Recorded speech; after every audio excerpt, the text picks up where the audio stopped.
Hey friends, welcome back to my channel. Today I am bringing you my February recent reads. And this was a really good month for my reads. And if you stay to the last book of this month, you will meet my new book boyfriend. The first book of February that I read was actually a reread, and that was Archer's Voice by Mia Sheridan. Archer's Voice is about a woman named Bree that moves to a small town in Maine after having a very traumatic event in her life. And she moves there to kind of get some peace and start her life over. And maybe a temporary move, but she just needed a change of pace. And she goes there because I think, if I remember correctly, her family vacationed there at one point when she was younger. So that was kind of brought her back, that feeling of being there as a kid. And she encounters a local man named Archer Hale who has a very traumatic history and is kind of a recluse from the town. And she's intrigued by him, and they strike up a friendship, and things go from there. This book is deeply rooted in the trauma that the characters have experienced. It's basically on every page, and it's interesting because they both deal with them in completely different ways. Even, there's obviously what happened to them is very different, but the trauma that they deal with is handled in very different ways. And they see a similarity in each other that way. And so, I can't give it way too much more than that. Obviously, it's a romance, but there is a big hill to climb with their circumstances that they've went through to kind of have a healthy relationship. Archer's Voice is a very sweet story. It is heavy and definitely heavy in points, but it's a very sweet love story. And again, really revolves a lot around the trauma that these two people have encountered before they met each other. So when I first read this book, I gave it a 5 out of 5 stars. I'm obsessed with it. I bought it. And after a reread, I was like, okay, it's not quite as good as I remember. So I don't want to say downgraded it, but I did. I downgraded it to 4 out of 5 stars just because I enjoyed it a little bit less than the first time I read it. But if you haven't read it, I definitely recommend it. The next book I read in February was How to End a Love Story by Yulin Kuang. This is a romance that, again, has a lot of trauma for the characters. I feel like almost all my books this month that I read are heavily traumatized for the poor characters that these authors are putting them through. So in this book, Helen and Grant are adults. We do go back into their history a bit. And they are hired on the same TV show as writers. It's Helen's book that they are adapting for TV, and Grant is a TV writer, and they are put on the same project. Now, they have history, a very traumatic history, and they are now forced to work together. So they have to see if they can even deal with each other, even being in the same room with each other. And it's a romance, so they have to also deal with how can they have feelings for each other. And if they do even admit that, how can they have a relationship? Because their past is very complicated. So I did find that How to End a Love Story was a pretty unique storyline. I haven't read anything quite similar to this. And I did like how they struggle really with the past, trying not to bring the past always into the present. And it's not just them. Their families are affected by this, but what happened, and if they were together, how that would affect their families is a big concern for them, facing and dealing with and moving past trauma to move forward in your life. I gave How to End a Love Story 4 out of 5 stars. The third book I read in February was Blue Sisters by Coco Mellors. Blue Sisters is probably the buzziest book, the most popular book that I read out of the 4 I read this month. So it is about 4 sisters. Their last name is Blue, so Blue Sisters. And one of them has passed away. The third one has passed away. So the 2 oldest are alive and the youngest. And it's basically a year later after her death, and it's basically catches up on where they are in life. They are all dealing with grief and trauma, again, in their own ways, in their own unique situations. They 3 have very, very different lives, the 3 of them, the 3 remaining sisters. And they're all dealing with the trauma of losing their sister in vastly different ways. And so basically, they all grew up in the same apartment in New York City. And their mom, nobody's living there at the moment, so their mom is going to sell the apartment. And it brings the other 3 sisters back to the same apartment so they can pack up their sister's belongings and say goodbye, really. And they bring a lot of their complicated life issues to that apartment and to each other, and they have to try to help each other survive losing their sister. So it is a very beautiful story of sisterhood and sibling love and how all these different grief can change all these different relationships. So that sounds amazing, right? Like that sounds like a 5-star read. It was a bit slow for me, honestly. I did enjoy it. I finished it. I'd never really thought about DNFing it, but I'm giving it a 3 out of 5 stars. And I don't know really why. I just appreciated it, but I wasn't super, super invested in the sisters. The next book I read in February was Beyond That, the Sea by Laura Spence-Ash. This is a World War II historical fiction novel, and I love historical fiction. Beyond That, the Sea is about, in World War II, a mother and father send their only child over to Boston to live with an American family so they are safe from the war, because obviously London is being severely bombed at this time.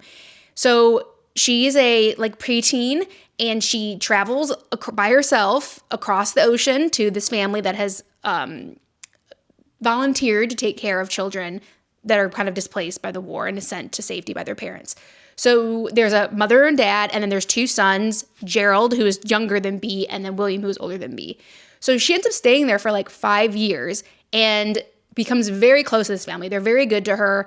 You know, obviously she struggles with being away from home. Is her family okay? We follow almost every character in this book. Almost every character has their own POVs. So that was interesting. You get a lot of perspective in this book. So if you like to really dive down really into just a couple main characters, this book probably isn't for you. It really touches pretty well on everyone in it. The years go by, and eventually B has to go back to London, and she really misses her family. She hasn't seen her parents for 5 years. So, there's a lot of complicated feelings around this. She's grown up while she's been in America. And, she doesn't want to lose touch with her American family. So it goes on for all the way to the 60s, keeping up with what's happening to everyone, changes in their lives, and how they are still connected to each other. I did like this book, and it was beautifully written, but when a character, this might be a little bit of a spoiler, so if you are highly invested, don't listen to the next 15 seconds. When there is a character, a girl who is not in a love triangle, but there is at any point interest with 2 brothers, romantic interest, I can read that and I can enjoy it as long as the relationship doesn't go too far. If it goes very far, I feel like you can't really come back from that and be with another sibling. So even in fiction, I'm just ew, I just don't like it anymore. I can't enjoy that. If you had a crush on the one brother when you're growing up and you actually ended up loving the other brother or whatever, that could be cute in a book. But yeah, for me, it's when it goes very far, the relationship, and then there's the other brother, I just don't really enjoy. So for that reason, I gave Beyond That, the Sea 3 out of 5 stars. Okay, the time has come for you guys to meet my new book boyfriend. The last book I read in February was Ministry of Time by Kaliane Bradley. The plot of The Ministry of Time is that in the near future in England, they have discovered time travel. And the government is taking people from the past that would have died regardless. So this won't change the future because they would have died. So they're taking kind of a sampling throughout history and bringing these people, expats is what they're called, to their present day and seeing if they can assimilate physically, mentally, emotionally to the current time. To see, if this is possible long term for people to travel back and forth through time. So there is a handful of these expats, and they are our main character, which is called The Bridge. We never get her name. She is assigned to one of the expats. So she's the main character. She's never, like I said, she's never named, and we see this all through her kind of point of view. And she is meant to guide her expat through assimilating in modern day London, future London. They have to live together for a year. They have to study them, report back, do psych evals, answer their questions. Our Bridge's expat is affectionately known as 1847, or also known as Commander Graham Gore, our new book boyfriend. Commander Graham Gore was a real historical figure who died on the Franklin Arctic expedition of 1845. So no one survived that.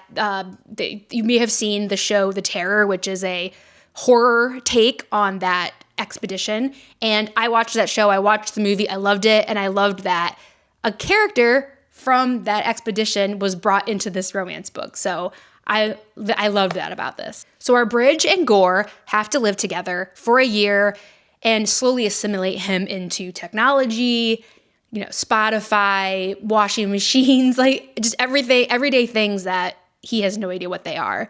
And it's really funny. He has like a really good sense of humor that I guess wouldn't be expected. He is a bit like gruff, which we love, of course. And yeah, he is this really funny character. I like his and the other expats, because they are exposed to each other, and like the friendships and the relationships that the expats have within like all being refugees. We'll come back to that in a second. It is really, really heartwarming. I really liked it. And of course, two things.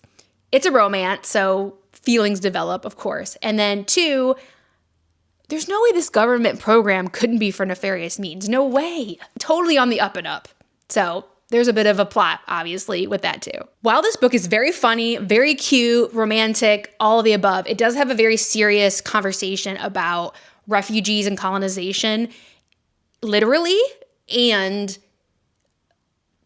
figuratively, with our time-traveling expats who are looked at as refugees. So there is a very good, it's on the page. It is on the page, but it's even expanded more in the sci-fi storyline. Really interesting, but it's also incredibly funny and cute and romantic and everything. So it kind of has it all. So of course, I gave The Ministry of Time 5 stars. That wraps up my February recent reads. So yeah, let me know what you're reading, what you're liking, what you're not liking. Have you read any of these? Tell me about your crush on Commander Graham Gore. I want to hear about it, please. So check out my January recent reads, and I will see you in the next video. Bye.